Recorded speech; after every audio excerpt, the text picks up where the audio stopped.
Hi guys, welcome back to our channel Trading for Beginners. Today in this video I'm going to show you how to deposit cryptocurrency in your Etoro account. To do so, follow some simple steps with me.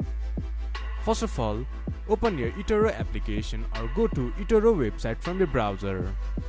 Then this type of interface will appear in your screen once you have logged into your account. Then you can see wallet from the left side of the screen.